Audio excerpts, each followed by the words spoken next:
this whole time I've been saying stage 2 is one building, and it's all of the buildings. Yeah. It's ridiculous. I withdraw my support. Oh, I feel pretty awkward about this now. Whoa. How are you? That doesn't... Do you have any tweets? Whoa.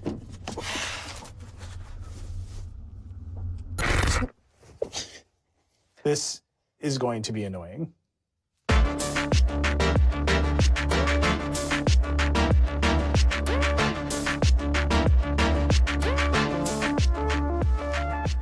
Hello. We're back. I think where we belong. We're normal again. It all happened. Hello and welcome to the Mr. Robot Digital After Show, hosted by The Verge. I'm Eli Patel. I'm the editor-in-chief of The Verge. Megan Farokhmanesh is here. Hey, Megan. How you Hey, doing? pretty good. How are you? I'm good. I really appreciated it when you threw candy in my face. I think that was a good look for you. I felt okay about it. Russell Brandon is here. I feel like I could glitch out at any time. That's how I felt don't about you know. for years, Russell. Let's be honest. Before we begin, some basic ground rules like we always do. This is a co-production between USA Network, which makes Mr. Robot, and The Verge, which makes The Verge. It's cool that we get to do this. We're editorially independent, so we get to say whatever we want, but we don't really do fan theories or spoilers. We try to stay right in the lane with you, the fans, and you can talk to us. Megan, tell them how. Yes, so I think this is a really great episode for us to get your reaction. So use hashtag #RobotAfterShow. Please come talk to us. We want to know how you're feeling. Or go to Reddit. Go to the Mr. Robot subreddit. We're the first pinned thread, and we are happy to take your questions. And tonight, of all nights, is an episode to talk about. A lot going on. We're pretty stunned about it, but we're going to get some help. Our friend Cora Adana, who is a writer and producer on the show, is going to join us. Martin Wallstrom is here. He plays Tyrell. We're basically just going to ask about Tyrell Elliott the whole time. Great Tyrell. Let's be honest. But let's get into the show. A lot going down. I actually had to make a list just to keep up. So stage 2 happened. I'm just going to be honest with you. I was completely wrong about it. We made a big deal about that one building, and then made now a we huge look deal like jackasses. about Yeah. the building. Wildly underestimated the number of buildings. Wildly wrong about the number of buildings. 70 off. Angela is like full tilt, just off the reservation. Like just wild into crazy theories. I feel like what she was saying, it was creepy vibes from her. Darlene is like back. Dom's making moves. Tyrell turned himself in. Martin's going to be here, so we'll talk about that. And then here's my favorite moment. There's so much to talk about. My favorite single moment on the show tonight, Zhang and Price, literally the worst friends ever depicted on television. This was one of the most awkward. I've been in situations like this like far too many times to count, where it's like, we should be friends, but here, we actually have a tweet that sums this up. I'm just going to bring this up straight away. This is like, it's life. Yeah, it's They too know. true. They did a project together, but they're not actually friends. Well, they're each trying to destroy the other one. Yeah. Like low-key, though. It's awkward. Definitely a classic work friendship that just ran its course. Okay, so let's start with stage 2. Stage 2 happened. Again, I'm just going to mea culpa here. I've been saying on the show for weeks, it's all about one building. Turns out 71 buildings. There's more than one. Russell, you were saying you were like actually like affected by it. Well, yeah, when the texts came in before, like it is kind of like, I feel like, the last year we're all like ready for something horrible to happen at any minute, and if that happens, you find out by everyone getting the same alert on their phone at once. So that moment with Darlene and Angela where they both get the alert, I'm like, oh, actually, I'm worried about that happening right now. Yeah. It hit me. Okay, I have to wonder, though, so Elliot was taking all this time to try and spread out the files instead of having them in one spot. Do you think he made this worse? Like, do you think they would have just blown up the one building? Yeah.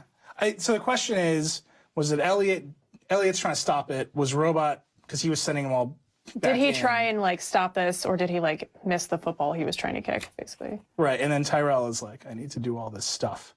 So it's like, who engineered this other plan, and was Elliot being diverted the whole time? It's unclear. Elliot looks very surprised, so one presumes he didn't know this was happening. He also clearly feels bad. And I would say that the music cue... Oh, yeah. And I saw a bunch of tweets right before I came on air, because we were watching the tweets come in live. Everyone was like, they did it, Robot and Elliot working together. And I was like, oh no. This is not going to play for you. So then Angela, fully just taken over. She's... Full cult. Yeah. Like, whatever. I think we've been talking a lot, how her character arc on this season has been the most interesting. Yeah. 'Cause she's gone from being a sort of surprised, naive character in the background to now like a full driving force of the plot. It's like going from like drinking the Kool-Aid to like bathing in it at this point. She's like the source of the crazy. Yeah, and she's clearly believes in whatever White Rose and Dark Army are selling. There's that early opening scene from her childhood, Yeah. which I think reveals a lot. We gotta, Yeah. So I had a lot of questions from that one. yeah. And then she's starting to sound crazy. Crazy. Just that. We should, yeah. yeah, there's that scene with Elliot. It's just wild. We should Yeah, take let's a watch look. this clip. She gives a speech, and I don't know, like there's a lot of theories about this, and I think this is the one that's going to set him off crazy. Let's take a look. I need to stop this. Today's work, what White Rose is doing, is going to change everything for the better. You met White Rose? What the happening? She's going to save the world, but we need to let her. Save the world. Angela, whatever White Rose told you is a lie. She's a terrorist. And if you let this happen, We're going to look back and see that these consequences were necessary. people are going to die! No, they're going to be fine! Including your father and my mother.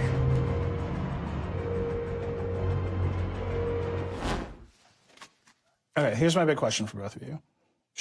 So that, by the way, Rami makes Yeah. a lot of surprised faces as Elliot. That is the most deserved surprise face the show has ever delivered. I've never been like, I completely understand why he's making that face. Because it sounds like she's going to hit the reset button. Yeah. So my theory is, I don't know if you guys are familiar with Full Metal Alchemist, but it's like she has the rune to bring the parents back. We don't know what the device is, but maybe White Rose showed her some runes. Well, she asked earlier, have you seen it to her thing? There's just a lot going on with Angela. So that's happening. And then here's my question. At the very end, she confronts the gunman on the train. Oh yeah, and she's Very like, bold. And it's like, are you just in full like immortality mode? Like, I don't know. I live, feel die, like repeat she's is like you kind watched of it last night. in a state of shock, right? Like you think about what she's been through and being confronted by these protesters, fake protesters. I mean, that wouldn't really faze me either. It's like a nervous guy with a crappy mask. Wow, Megan. I thought his mask was nice. I think this is born of confidence. I think she knows, or she thinks Yeah. she knows something that's going on. And then we've been also tracking Darlene and Dom. Yeah. Darlene's like back in it. Yeah, this is the first episode where it feels like she's finally like a force in the season again. Like she's got her cool jacket back. She's yelling at Angela. I love that line about I can see your big ass eye. I also love that everybody on the show apparently has giant eyes and everyone is always commenting on it at all times. Like noticing. But, like in this context, wouldn't they just be normal sized eyes? You'd think that, but Yeah, I would say that the jacket, we talked about this last episode. oh yeah, Right? She's like back in the military jacket. She's taking she's command. ready to go to war. Yeah, it's all happening. And then we've been talking a lot about how Darlene does, I think, is not, like, Elliot's the center of the show. But he and Darlene are very similar characters. They have very similar backgrounds. She has a very similar relationship to Angela from childhood. There's just like a lot going on here, and I think it's finally conveyed here. And then next to that, she's working with Dom in the FBI. I'm just going to say this, it's the internet. I'm just going to say it out loud. Fuck Santiago, because he's revealed himself. And I think Dom's figuring it out. I think she's starting to work around him. Well, and she gets her cool, like, Silence of the Lambs, I'm busting into a smoky dungeon yeah, moment. let's go down to the murder Finally, dungeon. This yeah. seems like a great idea. Yeah, but I think she like is finally beginning to understand that other forces are working against her that she cannot control. And then finally, Tyrell has his big reveal. He says, "Stop the attack." Yeah, Screaming. that was wild. Like, I feel like that was one where we were getting a glimpse of a much bigger plan. We don't know what was on the piece of paper. We don't know what the Dark Army has planned for after Stage 2, but I certainly didn't expect that their plan was going to be, like, Give him up. run around and scream about the attack and get apprehended by the FBI. Yeah. So, I don't know what, they're certainly planning something there. I don't know what it is, though. And then Irving hands him a letter, says, "I'm sorry." I think we, the audience, know. And there's the big reveal. Let's just watch the clip of this here.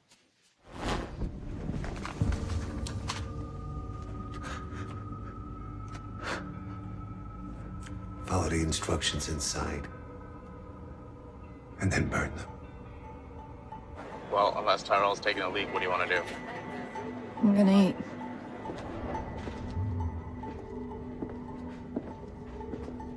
You're not going to kill me?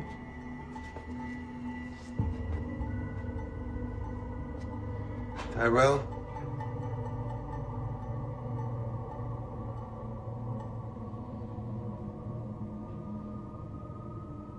I'm sorry.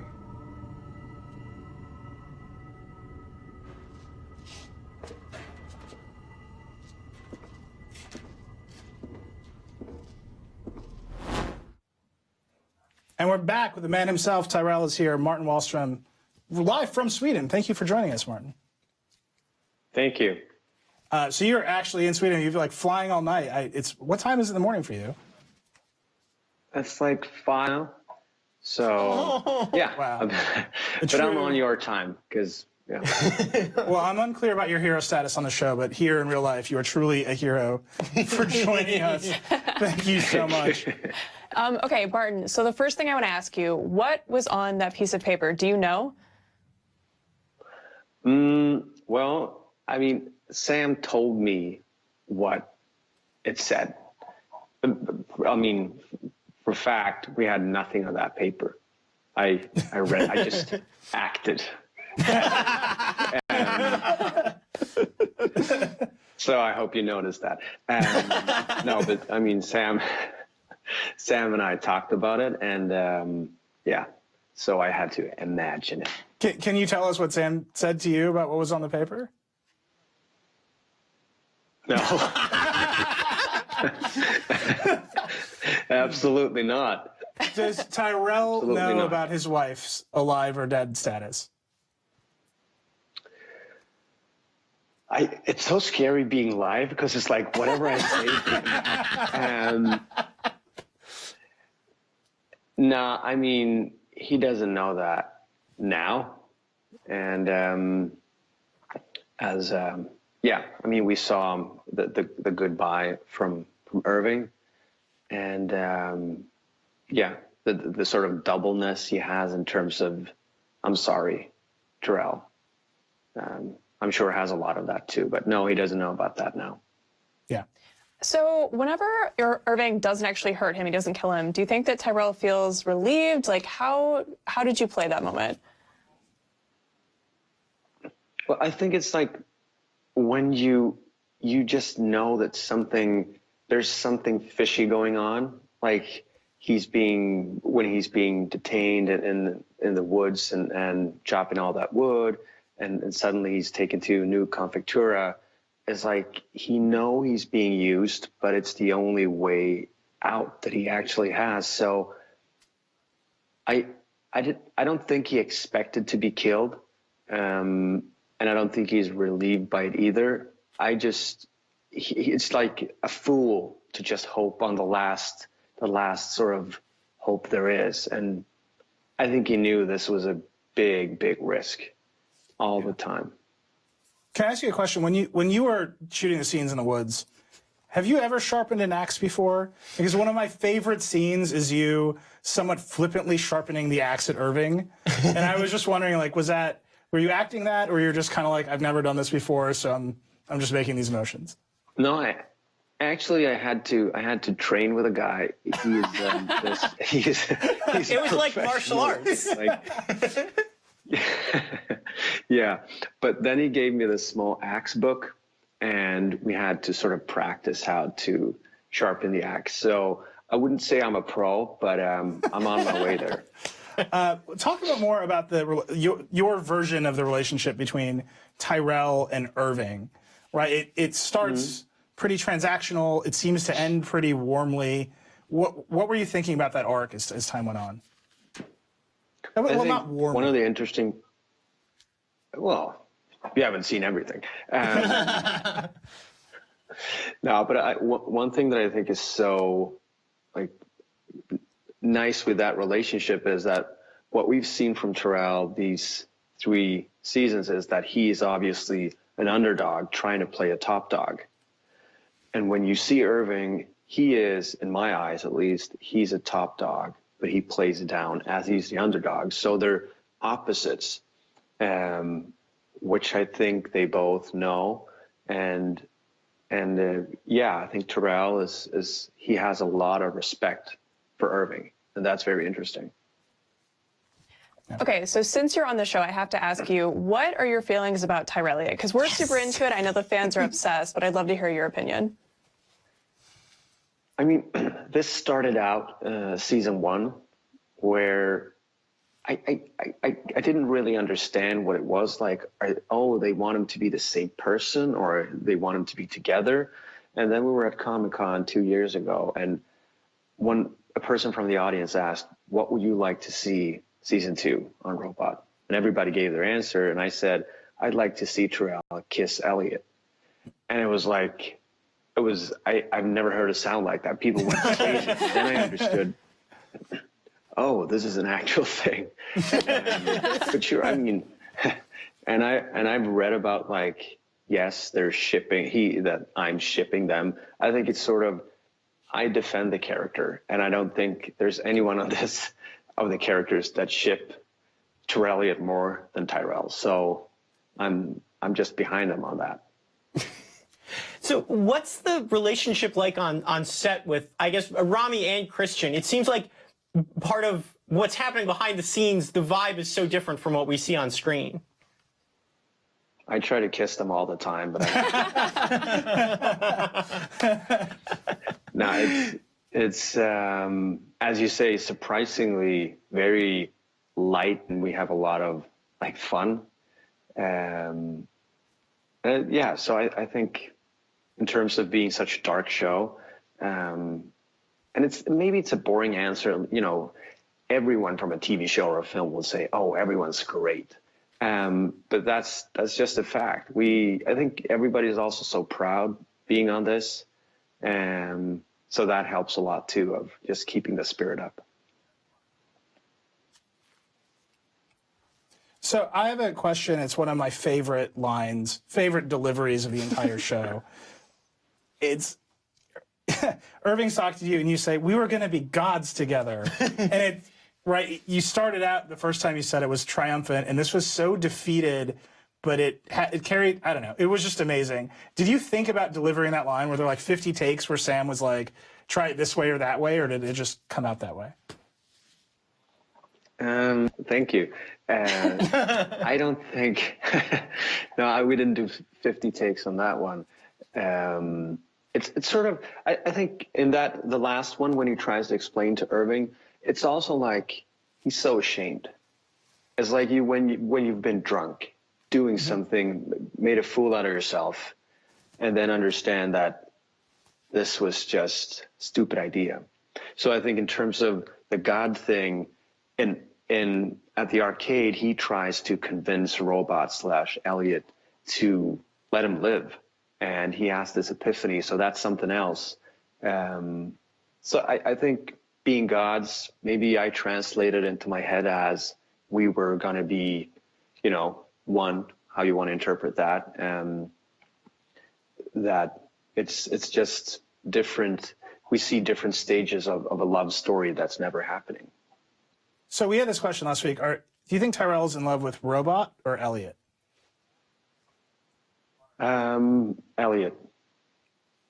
There's that answer. I agree. So we have a question from Reddit that I want to read to you by Ganora.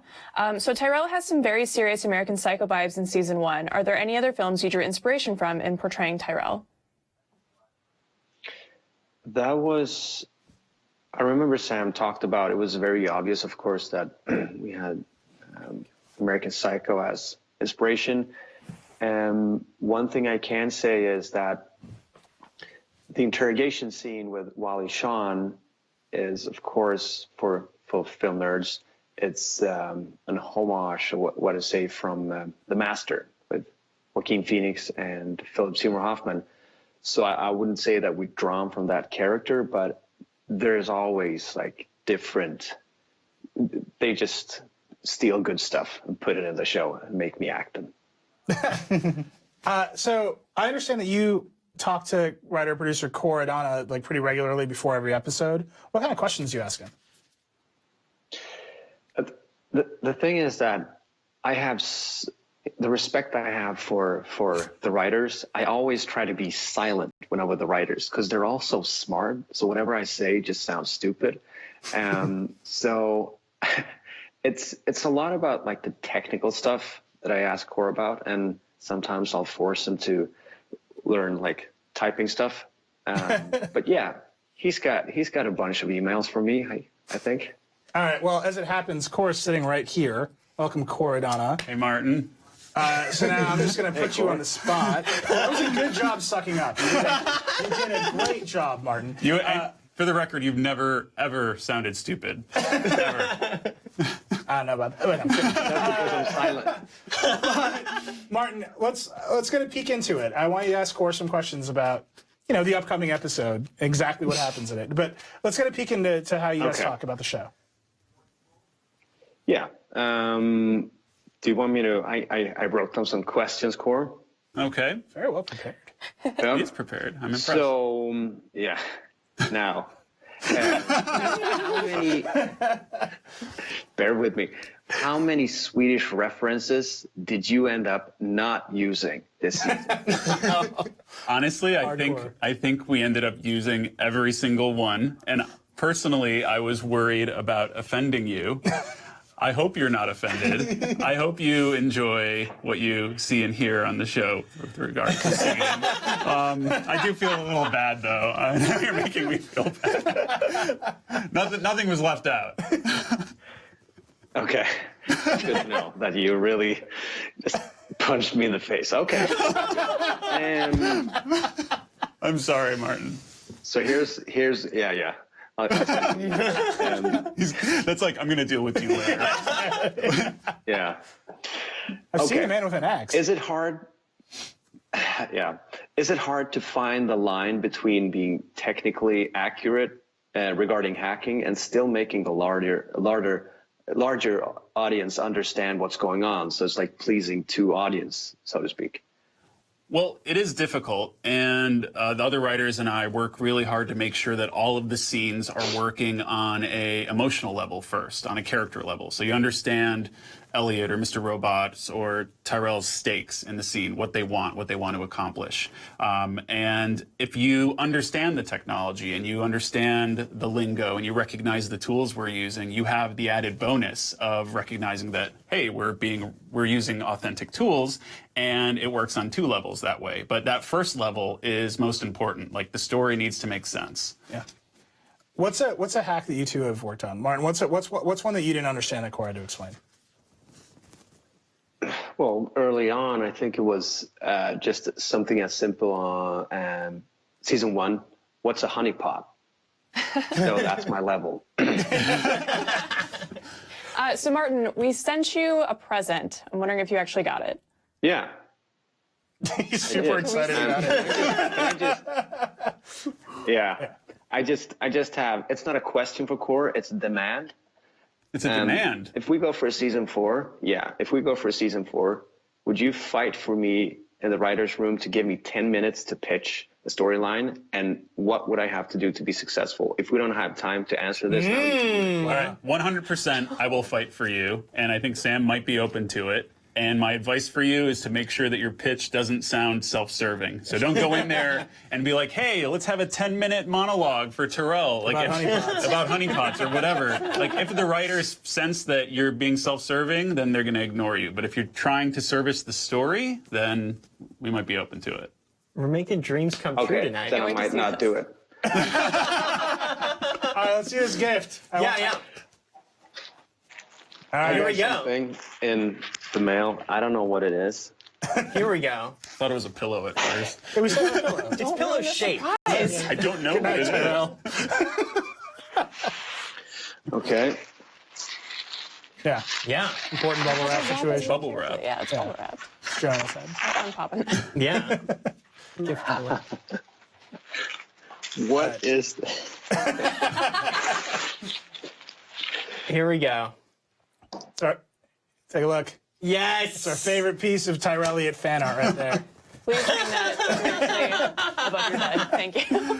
That's pretty good. I had to so look up good. that swelling of Bonsoir in the corner. That is great. All right, Martin, thank you so much. I know Amazing. how early it is for you in the morning. Thank you so much for being here. Yeah, thank you so much. Thank you for having me. See you, Martin. Bye. All right, Core. You're here. I'm here. I'm just going to say this to you directly. Go for it. You lied to us. Did I? You lied to our faces. And we've been friends Were we? I really. Not anymore. So we're out here saying stage 2 is one building. Every week. Every week we said it. we're like, you've been on the show. We're like Yeah. saying it. You're like, that's great. And then I don't know what you do. You're going off drinking highballs in your limos. Tell me how you set this up. Well, I mean, first of all, I need to say that I love this episode. This is probably my favorite episode of the whole series. Yeah. I think Kyle Bradstreet did an amazing job writing it. And I remember the first time person, and I wasn't a writer-producer who knew where the story was going. And that's a rare feeling. The cut. The rough cut, I was having this experience like I was a normal. And I just think that, like, the emotion in the teaser with young Angela and her mom and the rolling tension that was set up in 305 and us continuing it now, it just really snowballs. And it's just one of I'm so proud of our cast and our crew for pulling this off. Yes, but you lied to us. Let's come back to that. I know, I'm trying to Let's not. misdirect. Yeah. Okay. Ask the questions here, Core. All right. Also, they help too. But you lied to me. Okay. In the beginning of the season 3 writers' room, Yeah.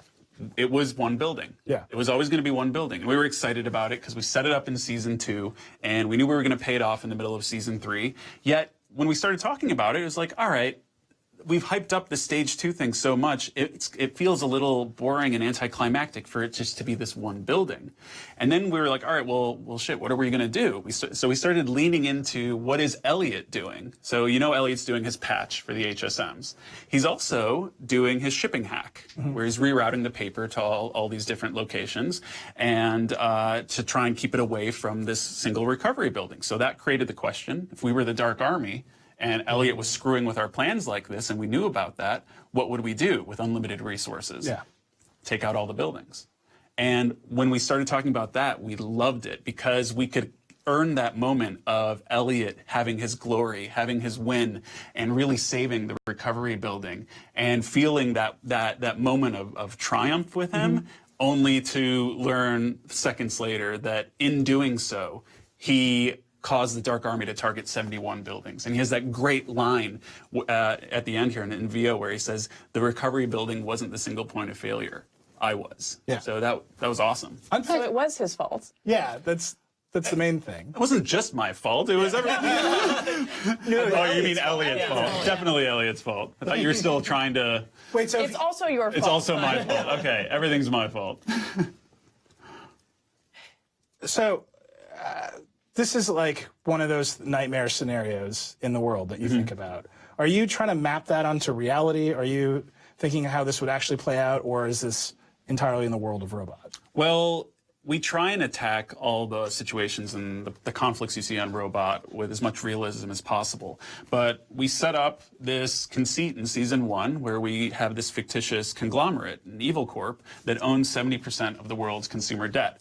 And there is no real life. There's no real life situation like that. There's no company that is as big and massive and as Evil Corp. So that right there builds in this dependency that we have on in the world of our show on Evil Corp. So all this really is a continuation on the 5/9 hack. Yeah. I mean, the 5/9 hack destroyed the economy, destroyed credit, caused massive inflation, made the dollar tank. There are swap meets on the streets. Businesses are going out, are shutting down, and there's so many things in flux because of the 5/9 hack. And those paper records that were in those 71 buildings were the last chance of rebuilding. Like that's everyone had this faith in Evil Corp, like, oh, they're going to rebuild the database, and if we can just get these records going, and then we can rebuild, and everything will be fine. And so this is part of what's fascinating because we're seeing all this happen in the background, where there's people selling apples on the street, e-coins everywhere. It seems like it's bad news for a lot of folks. I part of me was watching it and thinking, well, how could it get any worse? But you're saying people are going to lose the hope of it getting better. I mean, how do you think about like the consequences of that in the world of Mr. Robot? Well, actually, we talked to a lot of economists and we talked to economics professors and journalists about what would something like 5/9, what kind of effect would that have on our world? And we used the crash of 1929 as inspiration, and we drew from that. And we used even the financial crisis of 08 and Greece's financial crisis to kind of inform and help dictate where we would want to go with the world of our story and what would happen after the events of 5/9 and what would happen after stage 2. And we built out a timeline actually in our room of milestones of this is what would be going on in the economy, this is what would be going on politically, and you're seeing some of that in seasons 2 and 3. And so that's so far been like the A line of Robot, right? Like Elliot does something bad happens, Elliot tries to stop it, right? Like that's the thrill. But now we're starting to see this other kind of like plot element, which is whatever's going on with Angela. The first scene of this, it's a death party. Is that how it's a death party? It's a see you in another life party. Let's watch. Just watch this clip. It's extremely weird. You want to know what I believe? What? That this isn't the end. That there's another world out there for both of us. That we'll see each other again. And we'll play and dance and bake and sing. Doesn't that sound beautiful?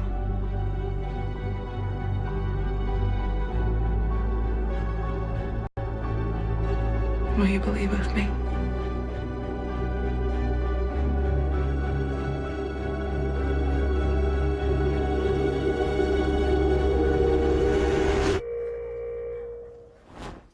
Okay, let's just.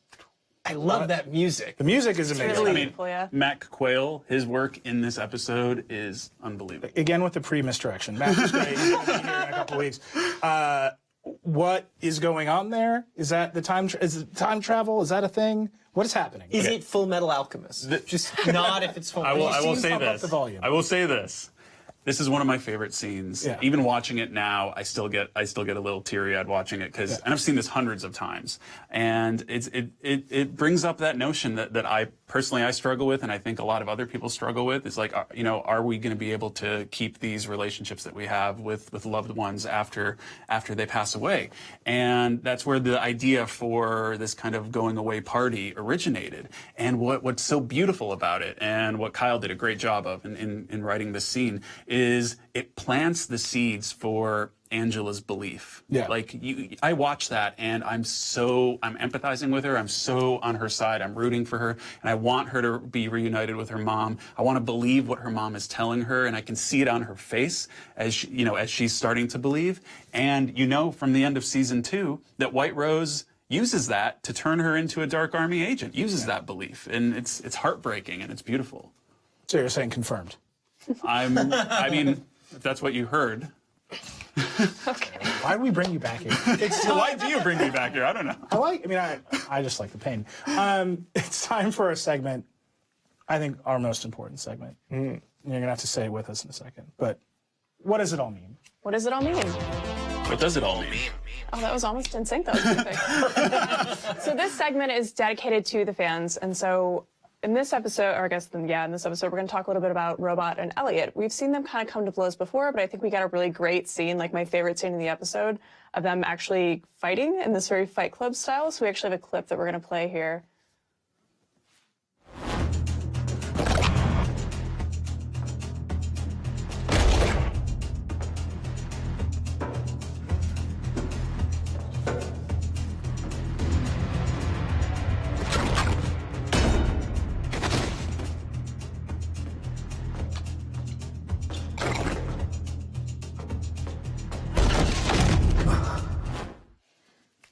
All right, so actually I have a tweet here from Raekwon Cabezas.